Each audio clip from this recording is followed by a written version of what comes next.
Selamat pagi Ibu Bapak Saudara yang dikasihi Tuhan. Berjumpa lagi di dalam renungan Gereja Po Kemang Pratama pagi hari ini. Terlebih dahulu saya memimpin kita dalam doa. Bapa kami yang bertata di atas kerajaan surga, kami datang lagi kepadamu, mengucap syukur, berterima kasih atas kasih-Mu yang senantiasa kami nikmati sampai saat ini. Dan pada kesempatan ini juga kami mau membaca dan merenungkan kebenaran firman-Mu untuk mengawali seluruh aktivitas kami di sepanjang hari ini. Tuhan tolong pimpinlah kami, supaya melalui firman-Mu kami mendapatkan hikmat yang baru untuk kami semakin bertumbuh di dalam iman percaya kepadamu. Inilah doa kami dalam nama Tuhan Yesus Kristus. Haleluya. Amin. Tema renungan hari ini, iman dan keraguan. Di dalam bacaan Kejadian pasal 26 ayat 1 sampai 6 berbunyi demikian. Maka timbullah kelaparan di negeri itu. Ini bukan kelaparan yang pertama yang telah terjadi di zaman Abraham. Sebab itu Ishak pergi ke Gerar kepada Abimelekh, raja orang Filistin. Lalu Tuhan menampakkan diri kepadanya serta berfirman, "Janganlah pergi ke Mesir, diamlah di negeri yang akan kukatakan kepadamu. Tinggallah di negeri ini sebagai orang asing, maka aku akan menyertai engkau dan memberkati engkau, sebab kepadamulah dan kepada keturunanmu akan kuberikan seluruh negeri ini, dan aku akan menepati sumpah yang telah kuikrarkan kepada Abraham ayahmu. Aku akan membuat banyak keturunanmu seperti bintang di langit. Aku akan memberikan kepada keturunanmu seluruh negeri ini, dan oleh keturunanmu semua bangsa di bumi akan mendapat berkat.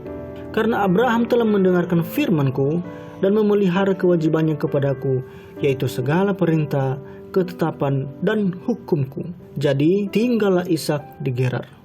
Demikian pembacaan firman Tuhan. Ibu bapa dan saudara yang dikasihi Tuhan, kehidupan iman kadang sangat mengherankan. Seorang percaya bisa saja mempunyai iman yang teguh di satu saat, tetapi kemudian ia diliputi keraguan di saat yang lain.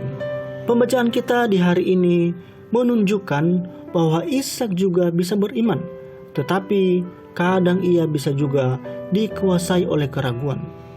Ishak mengalami masa kelaparan seperti yang pernah dialami Abraham ayahnya. Dapat kita lihat di dalam Kejadian pasal 12. Namun, jika Abraham dibiarkan Tuhan pergi ke Mesir, saat itu Tuhan meminta supaya Ishak tidak pergi ke Mesir. Lalu Tuhan menjanjikan penyertaan dan berkat-Nya. Tuhan juga meneguhkan bahwa ia akan menepati sumpahnya kepada Abraham dan menjanjikan berkat yang sama seperti yang ia ucapkan kepada Abraham. Ishak pun taat kepada Tuhan dan menetap di Kanaan, di kota orang Filistin di Gerar.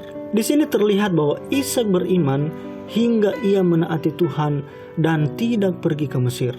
Namun ada saatnya juga Ishak menunjukkan ketiadaan iman, yaitu ketika ia merasa tidak yakin bahwa Allah dapat menyelamatkan dirinya dari tangan Abimelekh, raja orang Filistin itu. Sama seperti yang pernah dilakukan Abraham sebelumnya. Bapak, Ibu, dan Saudara, mengapa di satu sisi Ishak begitu yakin bahwa Allah memeliharanya dari bencana kelaparan, tetapi di sisi lain ia ragu bahwa Allah dapat menyelamatkan dia dari tangan orang Filistin? Alkitab tidak menjelaskan alasan keraguan Ishak, tetapi kita dapat menyimpulkan bahwa orang beriman pun suatu saat bisa saja diliputi keraguan.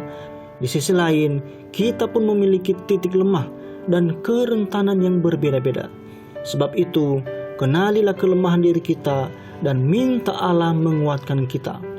Dan jika ketidakpercayaan mencoba menguasai hati kita, mintalah pertolongan Allah supaya iman kita diteguhkan dan pengharapan kita tidak bergeser. Amin. Kita kembali berdoa.